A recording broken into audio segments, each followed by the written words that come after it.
generations. And now, the power of two restores the one.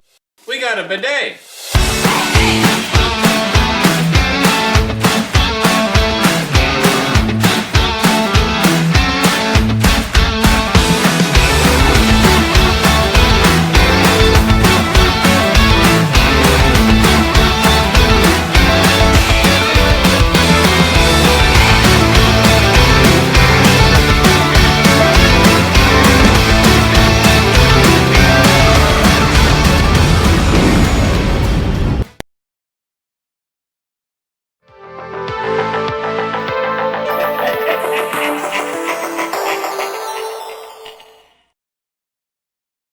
Hey everybody, and welcome back from the video. And in today's video, we are talking about the season 1 for Ahsoka. So we're talking about the whole thing here in this week's Shoot the Sheev.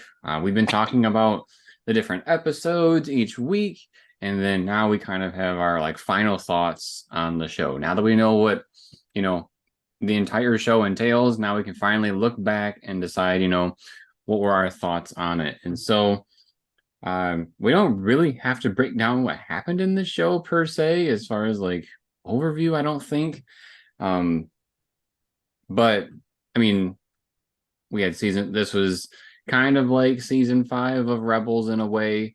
We followed Ahsoka and the gang, and we know from Rebels that Ezra and Thrawn are in a different galaxy, and they had to go find them. And so we get this plot of Ahsoka and Sabine trying to go and find Ezra and bring him back. And then the stuff that's going on kind of on the side of that main plot is we have Baylan and Shin, which are a couple of dark Jedi. I wouldn't call them Sith because I don't think we can confirm that, but dark Jedi, I would call them. They got their own thing going on.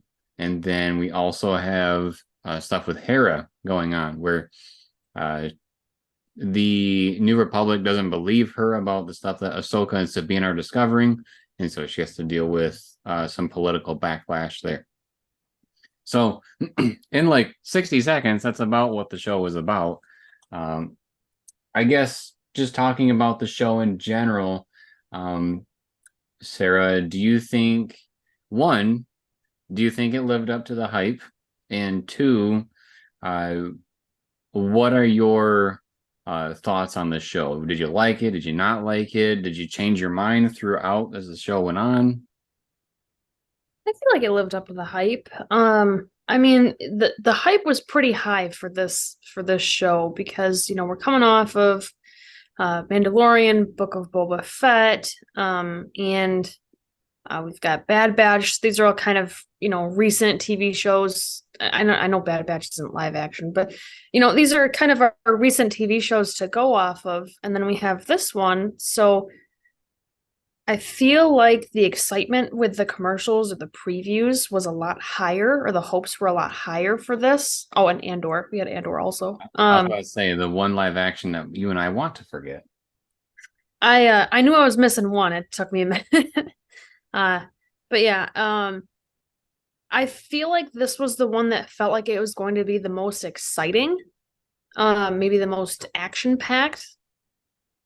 And I don't know necessarily about it living up to being the most action-packed, but I do feel like it lived up to the hype. It was a lot of fun to watch. It was exciting at times. The first couple episodes, I remember being like, oh my gosh, it's over. I want to watch the next one. Then these last couple, it kind of fizzled a little bit. Some of the excitement was gone. And I don't know if that's just because they had such a strong start that it's hard to live up to that for 8 full episodes, or there's a lot of reasons, and we'll kind of dive into those a little bit more, I think, in our likes and dislikes section of the podcast. But so let's see. You asked about the hype, and then you asked about my overall thoughts. I liked it. It's definitely not without flaws, and there's some things that truly bothered me, like some. I'll go into depth later, but Sabine's character is one of them, and I'll touch on that later. But Ahsoka was pretty cool, and the show is supposed to be about her since it's called Ahsoka, so that's nice, I think. What do you think? Yeah, so kind of like what you were saying, I felt like the show started off very strong, very strong. Just like you mentioned, once the episode was over, we wanted to see what happened next, and we had to wait a whole week. I was very much the person where I was like checking how many minutes are left of the show because I don't want it to end. Sarah may not have known that I was doing that, but I was. And Oh, so, I knew. It's just not my style. oh, I just want to watch the episode, not worry about the end. I do too, but I want to know, like, oh my God, I'm running out. I'm not going to have it anymore. Uh, so yeah, I thought the show was very strong. I feel like the first 5 episodes were very well done. And then unfortunately, I felt like, once we got to the part, I feel like that was the most anticipated part of the show, which was Thrawn. I feel like they dropped the ball a good chunk there. Yeah, he was definitely one of my other character. I don't want to say a disappointment because I feel like that's pretty strong, but a little bit of a letdown. Yeah, and I'm sure we'll talk a little bit more about that, in the dislikes or tough loves, as we like to call it. I would say though, because I had asked you about like, would your rating or opinion change on the show as we went? I thought this show was firing on all cylinders when it was starting, so I would probably give like the first 5 episodes somewhere around a 9 out of 10. Just because there were some very small things I feel like that would warrant a 9 instead of a 10. But I feel like once we got these last 3 episodes, I was pulled out quite a bit from the show. I feel like a lot of the things that we were, as a group, you, me, and Austin, we were thinking about different things that could happen in these next episodes, like the last 3. And I feel like everything that we had said was way cooler than what they gave us. Even if it was the small things, because I feel like, I almost feel like this show should have been 6 episodes, kind of like Kenobi, because I feel like we talked about like the first 5 episodes, they really didn't, they didn't like slow down, they didn't waste any time, but like Thrawn was trying to delay, Ahsoka and all them so he could get his stuff done. Not gonna lie, I think Lucasfilm delayed us a little bit in that process just so they could have 8 episodes. So I think the fluff actually kind of came towards the end, unfortunately. So I think once I saw the rest of the show, I think I would probably drop it down to somewhere between a 7/high 7. I don't think I'd give it an 8. I think I'd be like right around a 7 on this show. Just because I feel like we didn't stick the landing. I feel like, they go to do their little amazing gymnastic trick, and when they go to stick the landing, I felt like there was some sweat left over on the mat and they slipped and fell. And so I'm looking forward to what happens next, but unfortunately I'm a little cautious too. I feel like I've lost the excitement. Yeah, because like we didn't, like when they talked about or they showed Marok turn into like that dust stuff, we didn't really get any clear cut explanation of what was going on there. We know that Shin was like, what the heck just happened kind of a thing, and was surprised that he was killed. But we don't know, like, is Shin the same way? Like, is she part of that smoke stuff too? Or is she an actual human and that's what, she's gonna eventually join the Empire? Or is she just gonna stay on this planet and try to be the ruler of the Marauders? And there's like so many things up in the air. Morok was fully suited, so like there's nothing to say he was ever even a being. He could have just been smoke the whole time in the suit, right? He could have. We just don't know that. Yeah. One thing that this season did different than a lot of, in fact, maybe even all of the recent Star Wars TV shows, is it actually had like a primetime TV time. It came out at 9 p.m. Eastern every week, whereas a lot of the other TV shows for Star Wars have been coming out at what, 3 or 4 in the morning Eastern? So you Yeah. have to wait, either stay up super crazy late or wait till the next day, like after you get out of work to watch these things. Which is ridiculous. Like, come on, you have this big show and you want to release it that late at night? get over yourself kind of a thing. So yeah, it was good that they switched that up. I hope that they follow that uh, idea with their other shows that will be coming out. Because I would much rather watch something on a Tuesday night than a Wednesday after everybody has tried to spoil everything on the internet. So yeah, I that feel like was it helped with the excitement level too, because you were getting to watch it when it very first came out, like just like everybody else, you know. Whereas when it was coming out at like 3, I think it was 3 in the morning, you have to wait so long to watch it that like, okay, it's been out, it's not new anymore. It lost the newness.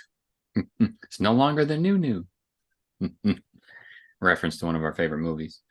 Um, yeah, and when we were watching like previous Star Wars shows, and then we were watching things like The Last of Us or Game of Thrones, when those shows came out at a decent time on a Sunday, you know, it was night and day what our experience was for it. It felt like, you know, with Ahsoka, it's 9 o'clock. Get your butt in the seat. We're gonna watch, as opposed to, oh, when are we gonna get to watching this kind of a thing. So like you said, add a little bit more excitement to the show, which was pretty cool. Yeah, I definitely think it was a step in the right direction to do that, and I hope they continue with their future TV seasons for any of their shows to have it be like a normal prime time. Yeah. I'm sure they probably learned something from it. I don't know if they're doing the same thing with Loki. I'd have to look into that. I don't know what time that show comes out, just because we really haven't followed very many of the Marvel shows. But if it follows the same suit, where it's, you know, going to be at a decent time at night to be able to watch, that would be a good thing moving forward. Uh, just trying to think of some of the other big things that don't dive too far into our likes and dislikes about the show. Uh, I do think that it's kind of interesting where they left it. Am I excited about where they left it? No. Not really. That's why I said I'm more cautious than anything.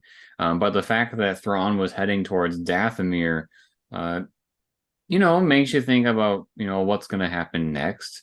I was very confident that he was going to come back and make a statement about, you know, to the New Republic, and they were going to be like, oh my goodness, we were so wrong. You know, he is a threat. And I wish they would have been able to show why he's such a threat. Did you happen to look it up? It looked like you were typing stuff. For Loki, Yeah. I don't know what time it comes out, but I still had it stuck in my head they were going to release the whole season all at once, like they do with Netflix shows, and that's not the case. It's a weekly show. Yeah. But Google didn't say a time, and I didn't pull up actual Disney Plus. You see, I think Disney hasn't figured this out yet. And if you're listening, here's some simple math for you. If you release 4 episodes all at once at the beginning of a month, which is pretty much what it is this week, because this is when Loki comes out, release 4 of them all at once, which is like the first half of the season. And then when November 1st comes around, release the last 4 of them. If there's 8 episodes, whatever. The middle, split it. Do you know how much more I think people would enjoy being able to binge 4 episodes as opposed to waiting week to week? You're going to get the same amount of money doing that. Believe it or not.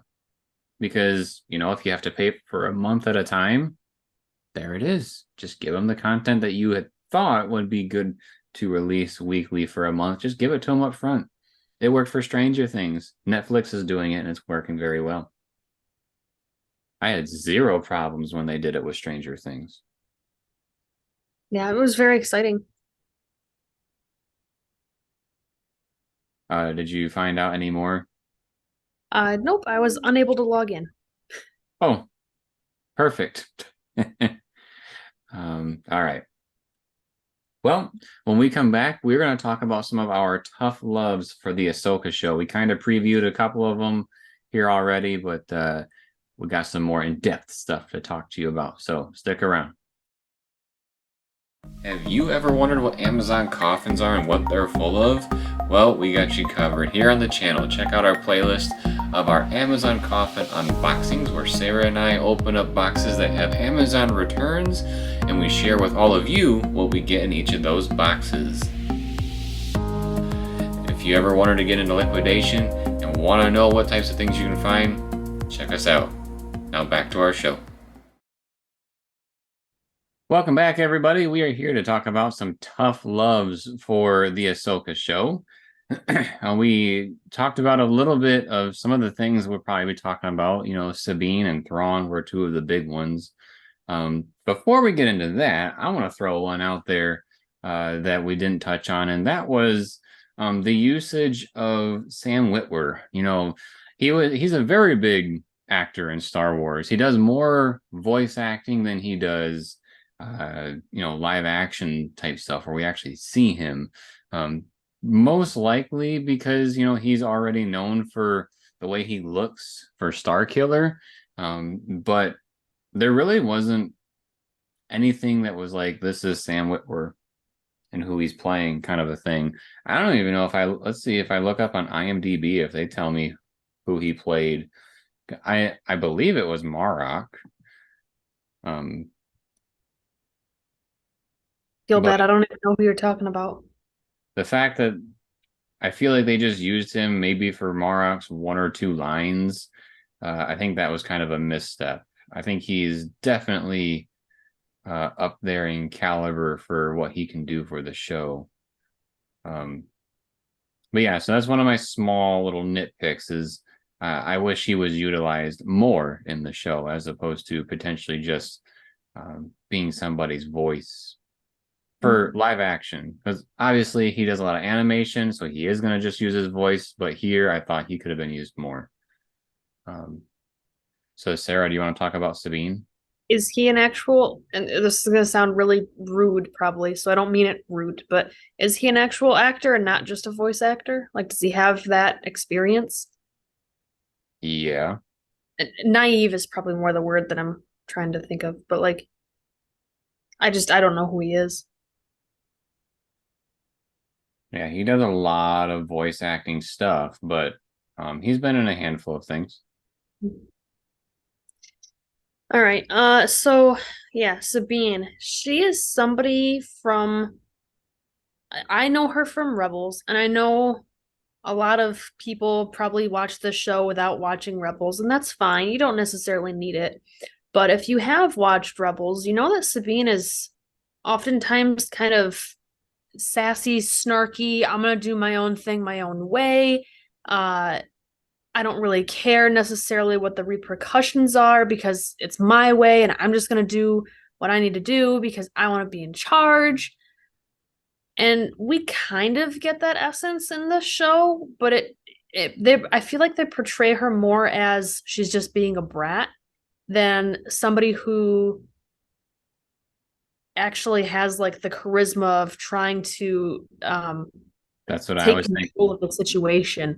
There's just I can see where they tried to make her like her character in Rebels, but I still feel like they just hit the mark or they missed the mark, excuse me.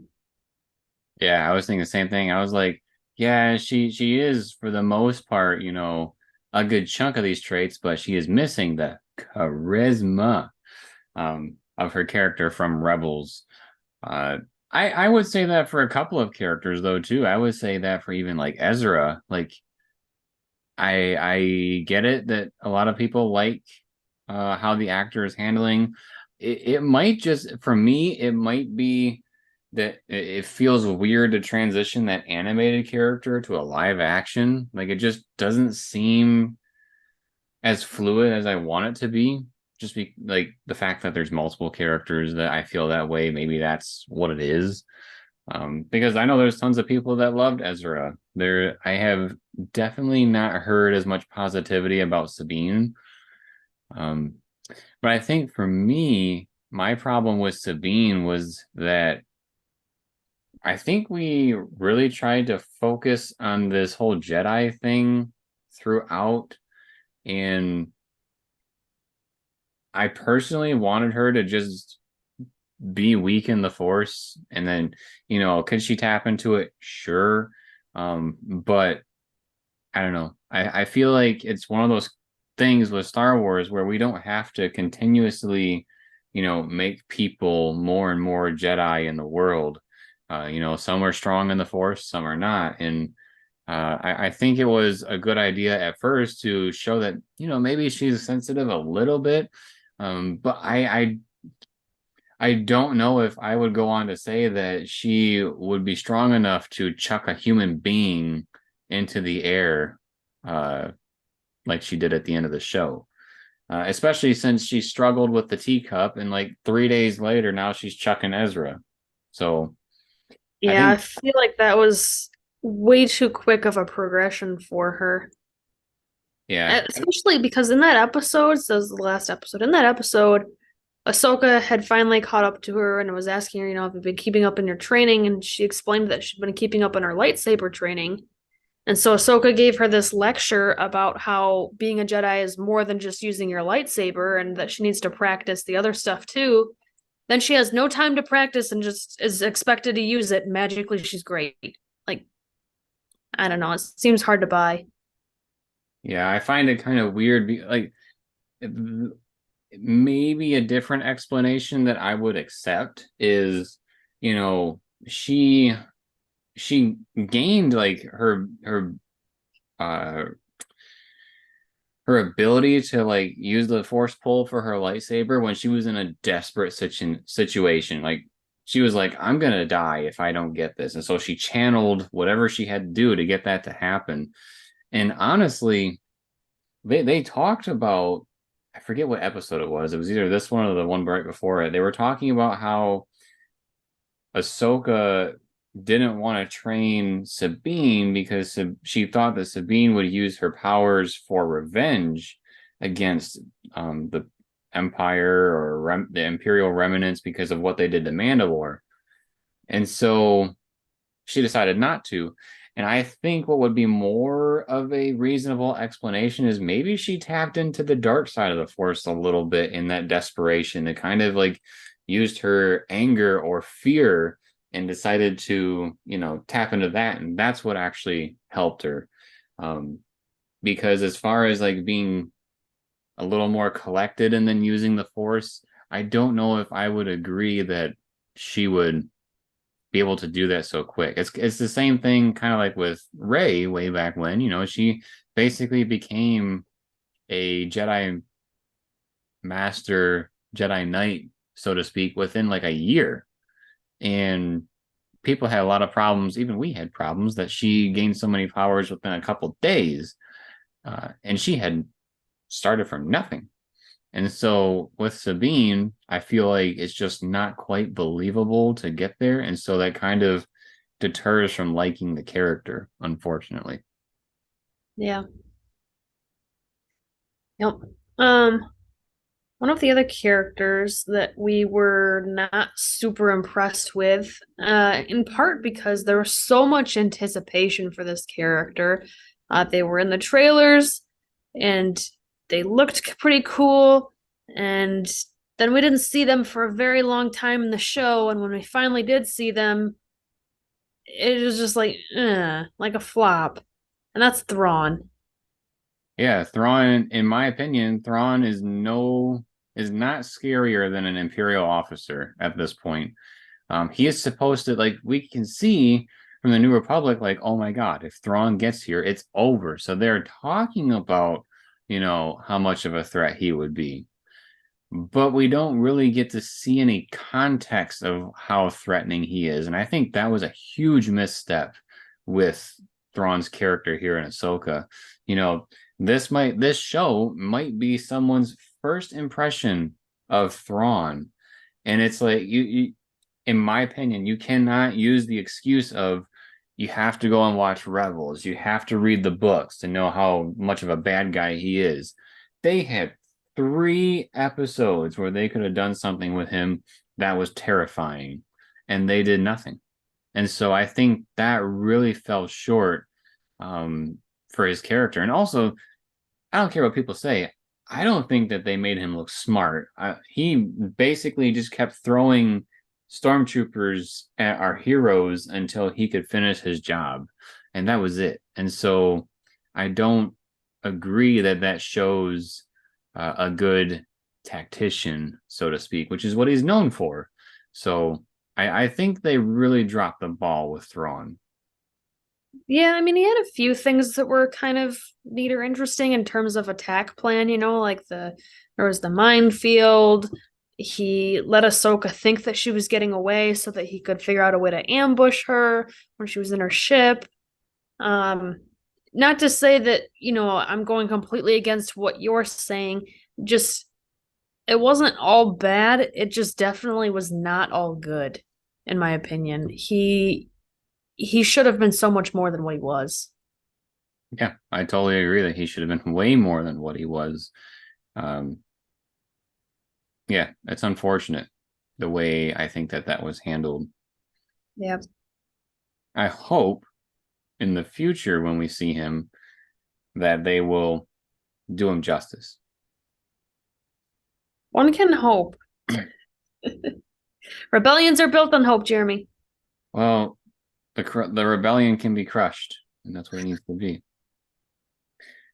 But we were hoping for this entire season to see something cool with Thrawn, and in my opinion, we never did. So, yeah. Morgan is another one that I think was kind of Morgan and Morak both. I feel like they looked cool. They made a big deal about them. And then Morak, he died kind of right away, which is okay. Not everybody has to live forever. But then we had kind of a similar thing with Morgan, where she was kind of just being strung along for a handful of episodes, just being a background character. And then she got some cool abilities and didn't even really get to use them. I don't see how her like special witch powers were any more special than when she had her Beskar spear from Mando. Yeah. Can you imagine getting a promotion that you've been waiting for this whole time, then all of a sudden you get fired, or in her case, you get killed on the first day? Like, what the heck? I feel like it was such a waste. I feel like they gave her those witch powers and she had the weird cloudy eyes, but then she didn't even get to do anything with it. It just made it so she could hold the sword.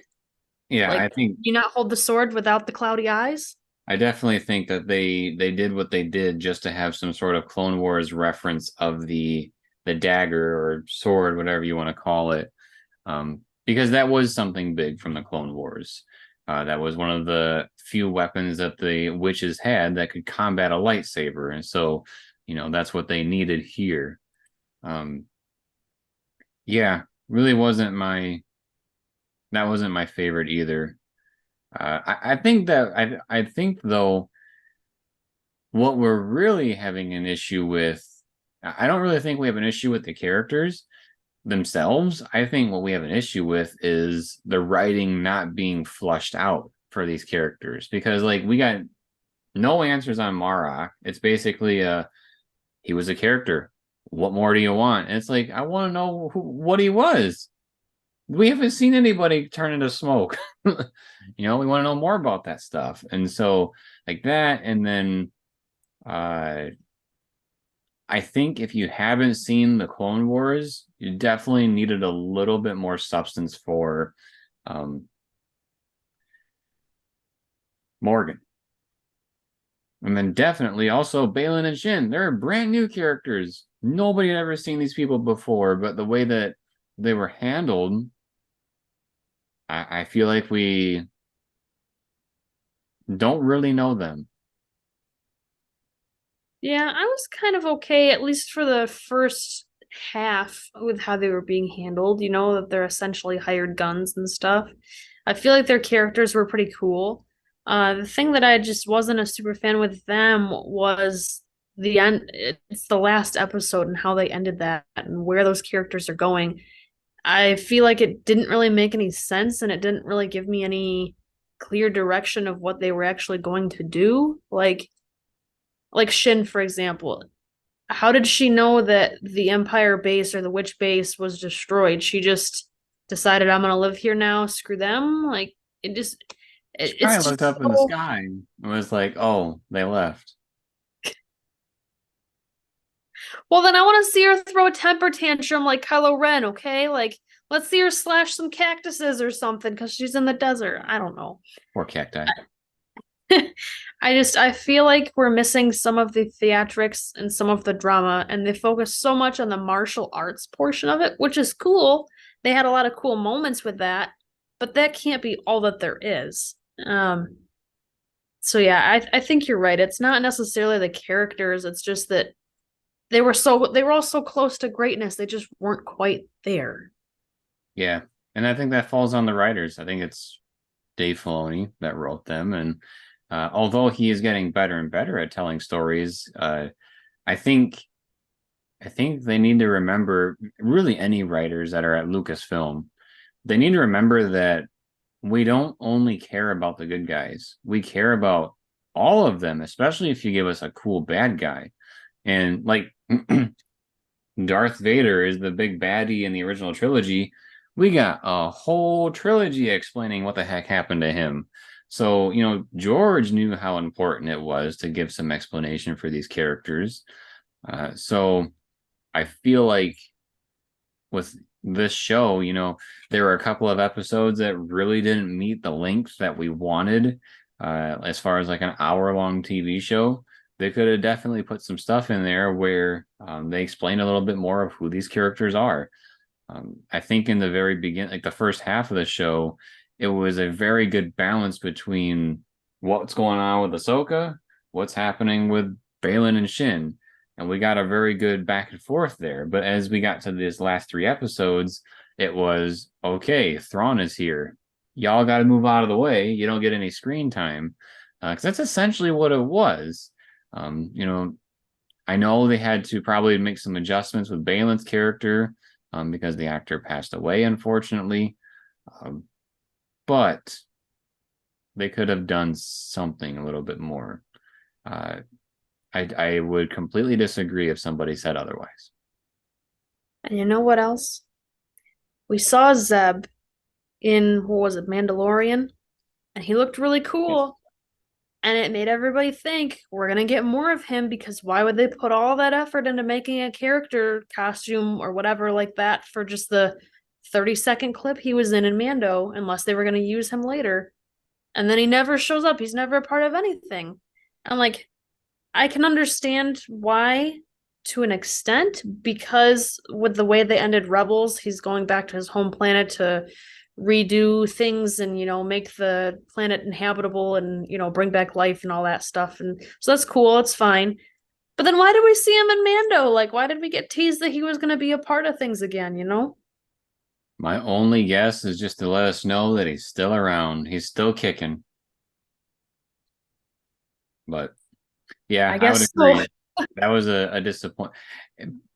I don't know how much it cost to make him, but something tells me maybe that had to do with it, some of the budget. But I don't know, if you think about it, because I was paying attention to this a lot in the last couple of episodes, the show is very empty when it comes to people on screen. You know, a lot of the times in the most recent episodes, yes, there are times when there's a whole bunch of stormtroopers, but that is the only time when there's a whole bunch of people on screen. So if there's no stormtroopers on screen, there's like 2 or 3 people at a time. So I feel like there's room to make the show breathe a little bit more. I totally understand that they were on this random planet in the, you know, another galaxy, and there's not many inhabitants. I think that's more or less an excuse to not have to put more money into it. But yeah, so those are some of our tough loves for the Ahsoka show. When we come back, we're going to talk about things that we really liked about the show. So stick around. Do you enjoy taking a look at Black Series figure collections? Well, then we have a playlist for you.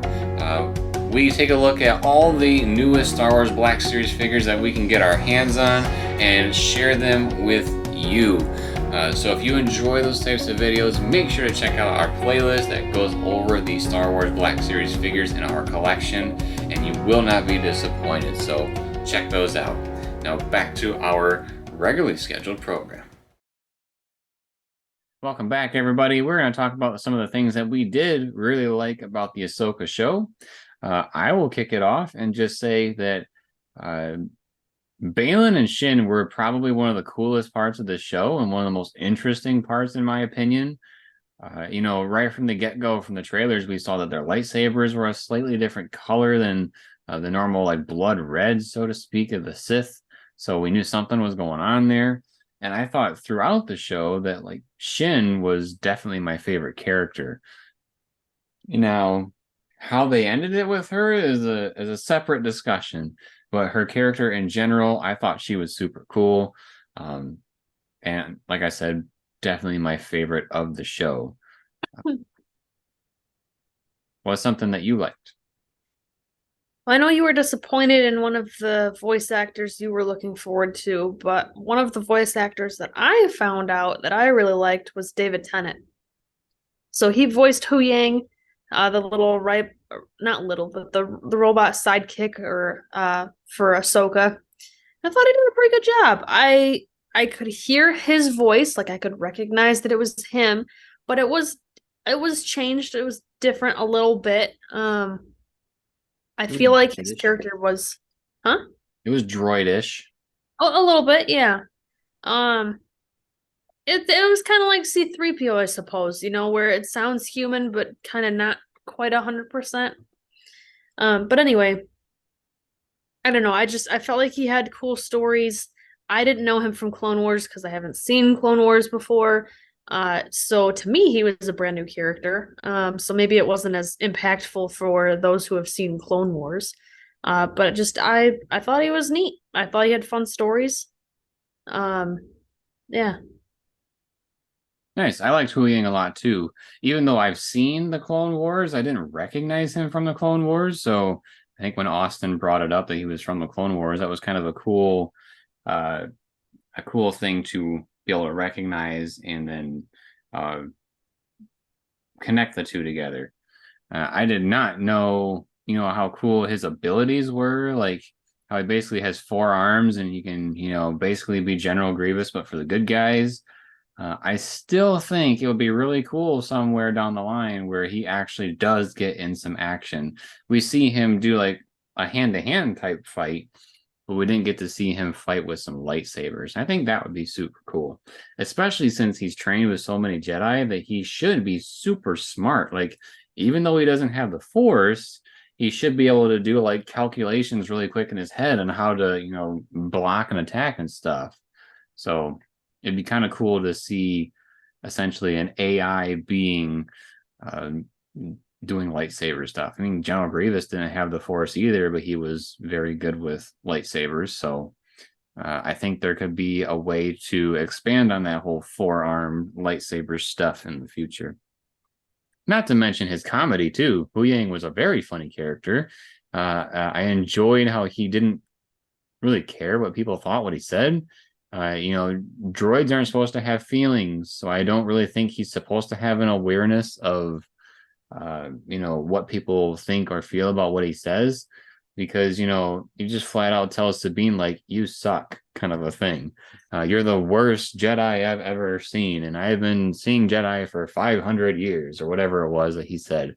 So like, he really laid into her about that stuff, and I think he even said some stuff to Jason when Hera was with him. I forget what he had said, but I do remember he said something snarky to the kid. So yeah, Hu Yang was definitely a cool character too. I did enjoy seeing him on screen and hearing what he has to say. Yeah. Speaking of lightsaber combat, that was one thing that I thought was pretty cool with this show, especially with Ahsoka. She Rosario Dawson, she just does such an awesome job playing this character. One of the reasons why I was so disappointed in her performance in the new Haunted Mansion movie, because I know what kind of potential she as an actress can do, and that movie just didn't hit it for me. And I know they're extremely different. It's not like an action movie, but anyway, I really like her in this show. I feel like she does a really good job with Ahsoka, and especially with those holding 2 lightsabers, not just one. She holds them different than everybody else because they're kind of like pointed backwards, instead of forwards. And I don't know, I just thought she was neat. Yeah, I like her her acting with Ahsoka. I do think it feels a little funny how I know you're going to correct me. Is it stoic? Is that the right word? Like how she's very uh one position, doesn't talk very much. Uh, I think it's kind of different to see her like that. And I think what feels kind of off about it is that it's like she doesn't get much to say and do when she is that way. So I feel like she should be more of a Yoda character to the audience where she's wise and she's been through some stuff so that she can, be a really effective Jedi master. But I feel like with She is the very way, quiet. yeah, she's a little too quiet in my opinion. We watched a little bit of the Clone Wars and I was like, I miss Snips. I need more of Snips. And maybe that's why they had Hu Yang in the show so he could, pick that up a little bit. I highly doubt that's what they were thinking. But yeah, Did I you do. see the difference in her when she became like Ahsoka the Grand White Wizard or whatever that was? I know I'm butchering that, but I Not feel like really. she's a character didn't really change except for her coat. Yeah, I wouldn't say she changed very much. I mean, she changed her thoughts on training Sabine because she thought a little deeper about how Anakin didn't give up on her, so maybe she shouldn't give up on her apprentice, kind of a thing. Uh, but other than that, I feel like there wasn't much of a change in herself as a character. I will say I liked the idea of being able to explore another galaxy and see what else is out there. Um, this is kind of a half and half as far as things I like and I don't like.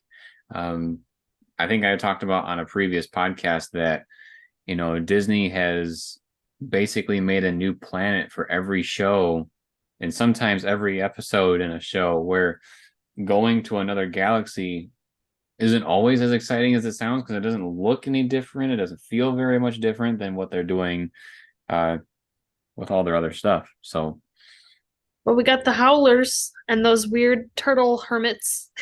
we did. We definitely did. I thought So the Howlers were cool. The little turtle dudes, they were okay. I think the comedy from them just came from the fact that their houses or vehicles moved so incredibly slow at like a snail's pace, and their only weapon was a little slingshot with little stones, like not even explosive slingshots, And um, they were okay. The Howlers were neat though. it's kind of interesting. So, I mean, you mentioned that they had like slingshots and stuff. Like they don't have very high-tech weapons.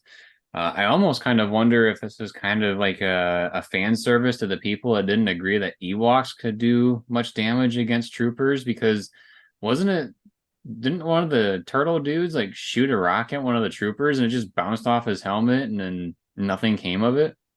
Something like that, yeah. So they basically got to show that, that the sticks and stones aren't as effective as we're led to believe.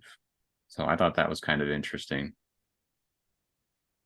I do think it was cool to see a good handful of Clone Wars references in the show. My only issue with it is that if we're gonna use it and see it, let's actually have it be relevant. So like one of the very cool shots at the end of the show was Balin going somewhere and he was like on the tip of a huge mountain that had, the father of the light and the dark side uh etched into the mountain basically. And we as an audience that has watched Rebels knows about that stuff and it's like, oh my god, that's amazing.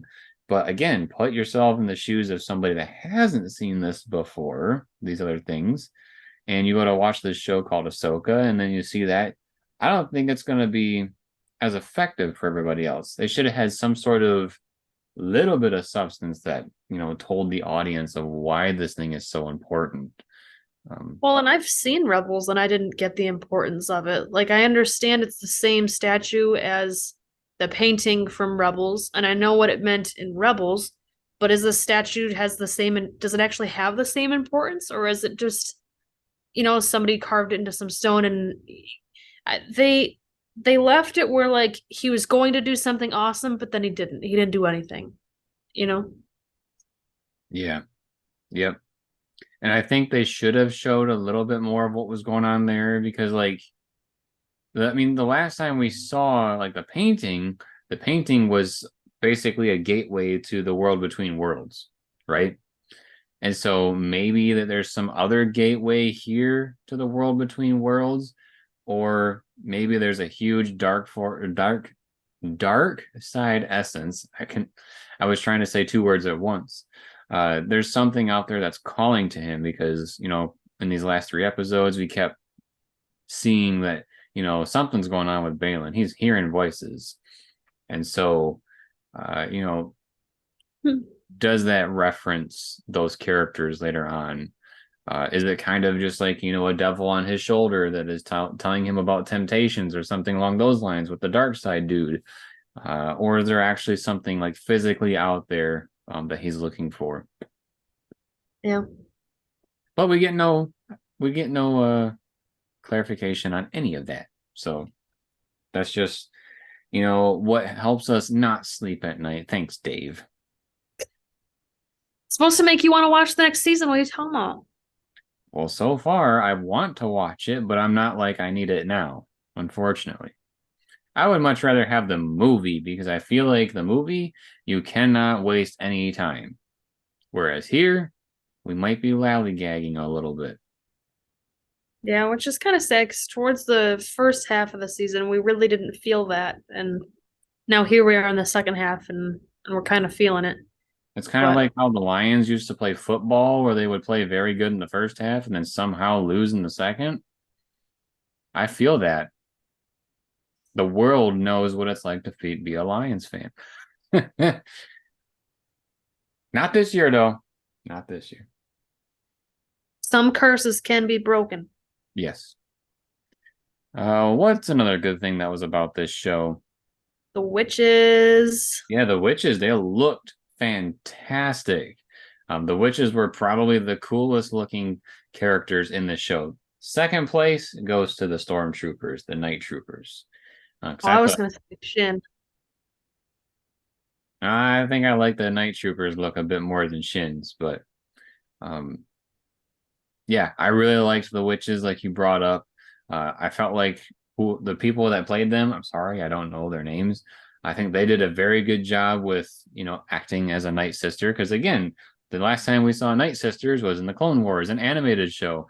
But these were characters that were very well transitioned to live action. So it's kind of weird to see, some characters didn't hit so well, but other ones, it was like a home run, knocked it out of the park. Yeah. What would you like about the witches? I just thought they looked cool. I felt like they actually served a purpose, because Thrawn relied on their magic a lot. And so one of the things I was going to ask you about, and maybe we should save it for the next segment, I don't know, you tell me. But in Rebels, when I was going to say Darth Vader, when Darth Maul uses the witch powers, a price has to be paid because you're using dark magic. Thrawn is asking a lot of these Night Sisters. And they're not, I know he's like doing something for them because he loaded up a whole bunch of their stuff and is taking them to Dathomir. But I feel like there should be like a blood toll to be paid for some of these services, like where's like the immediate punishment for using this magic? It feels more like he's doing them a favor instead of the actual religion of the Night Sisters demanding a price to be paid. Does that make sense? Yeah, it's an interesting thing to bring up, because I hadn't thought of that. Honestly, I don't really remember what the sacrifice was back then for Maul.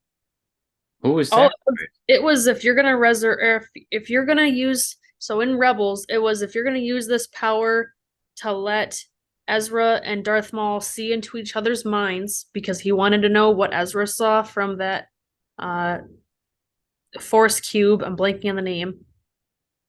Um, the price to be paid was your soul is basically mine to keep. So like when Kanan and Sabine came to come rescue him, they were taken over by the dark magic, and like they were gonna have to stay there, and were trying to kill Ezra. I do remember that now. That's a good thing to bring up. I wonder, maybe he's gonna sacrifice Enoch. Take him instead. It felt like before the stakes were a lot higher for using that dark magic, and there was an immediate severe punishment.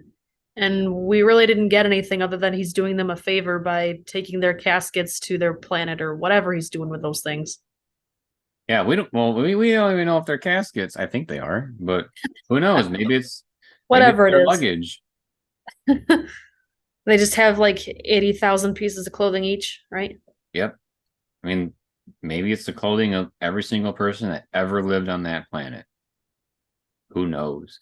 We do know that it's a Night Sister planet, and they have a huge uh history with the place. So, there's probably artifacts in there that we probably haven't even heard of yet. So, and they're definitely, because as soon as I saw that blade that Morgan got, I was like, okay, here's where the merch is going to come from for Disney World. It makes me wonder what other things that they're going to make for that. Yeah. Definitely an excuse to make merch. Yeah, I don't know that I've seen a whole lot of Ahsoka merch come out or anything that was really cool like that blade or anything like that.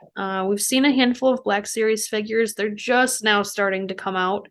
Now that the season's over. I don't know if that's planned or if that's how we've done things before. But it's kind of interesting that this show has been coming out for almost 2 months now, and the merch is just now arriving when the hype is kind of ending. But yeah. Yeah, I don't know. We definitely haven't been to Disney, in like a year or so, or a couple of years, but we definitely don't know about any Ahsoka merch out there either. But I can definitely see them doing some things, like even the star map. I can see that being a new merch thing too. But when we come back, we're going to wrap it up and talk about some loose ends. Probably what I want to talk about is where do we think this is going? Where are we going to head towards for the next season or movie? So stick around. Have you ever wondered what it's like to grow up during the prequel era? Do you wonder what type of merchandise was around then? How different was it than it is now? Check out our videos on this channel where we talk about the merchandise of the Phantom Menace and the merchandise of Attack of the Clones. They are here on this channel. The Phantom Menace is my first video ever on YouTube, so there's a special place in my heart for that one, so please, if any, check that out. Now back to our show. Welcome back, everybody. We are here to wrap it up with our final thoughts on the Ahsoka show this season. We're talking about season 1, of course. And in this last section, I just thought about maybe we talk a little bit about where we think this might be going. Have a little fun with it. And so I think where we could be going, obviously there's so many loose ends of what's going on. Ezra made it back to the New Republic. Thrawn is going towards Dathomir. Ahsoka and Sabine, Baylan, and Shin are all still on the other planet in the other galaxy. So I hate to say it, but I think we're done with Shin. I don't see us coming back to her at all. Well, dang it, I want a video game or something that explains something more about Shin, because she was cool. I feel like it's a little simple just to write her off as she's being done now because she's with the Marauders, but I don't feel like there's anything more for her to do unless she's going to lead them to attack Ahsoka. Well, the only people on that planet that we're aware of are the people that we mentioned, Balin, Shin, Ahsoka, and Sabine. And they're going to have to find out some way to get back to their normal galaxy.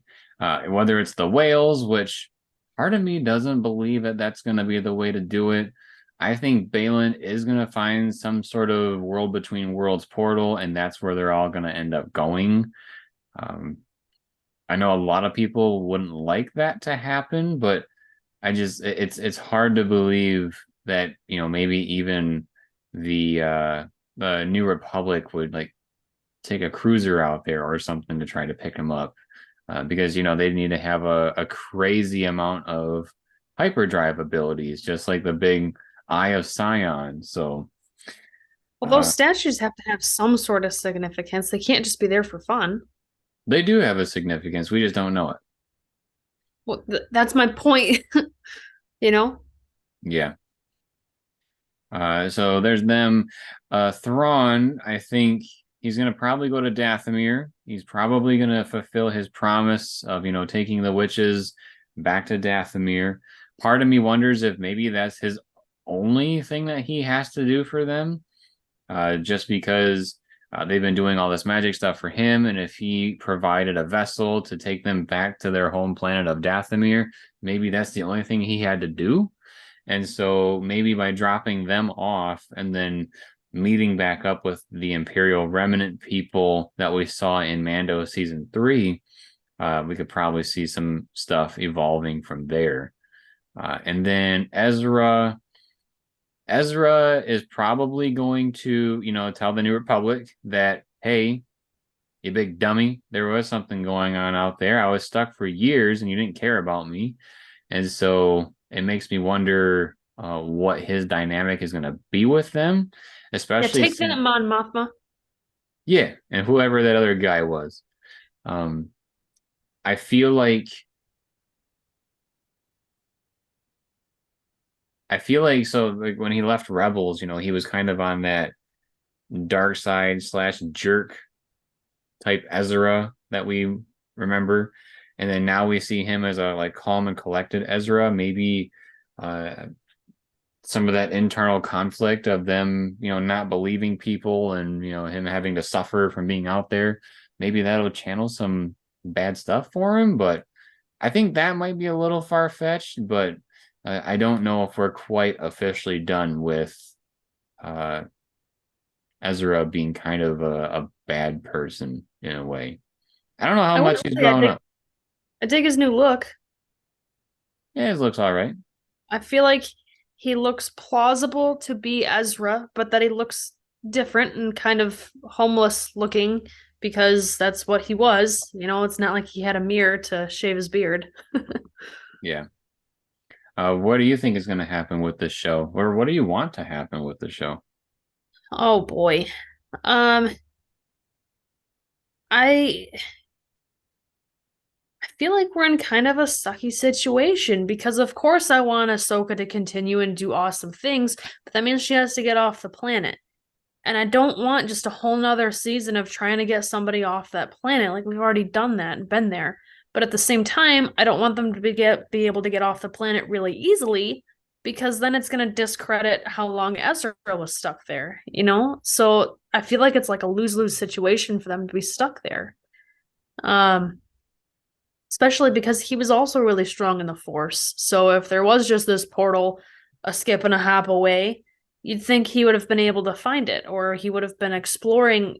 If you were stuck on some other galaxy, some other planet, in this situation, you're in Ezra's shoes, wouldn't you be searching for a way out? Like, wouldn't you be, basically mapping out the planet, trying to figure out everything that there is to find? Yeah, I'm a little surprised that, like when he went to that other planet with Thrawn, that he wasn't more inclined to try to be, shisty and steal some things, or, basically not isolate himself. Like he had nothing. And I feel like he would have either stole some stuff from Thrawn to be a little more safe on the planet, like maybe steal a blaster or something. So one of the other characters that I think we need to hear from or have something epic happen with is Enoch. And am I saying that right? I have no idea.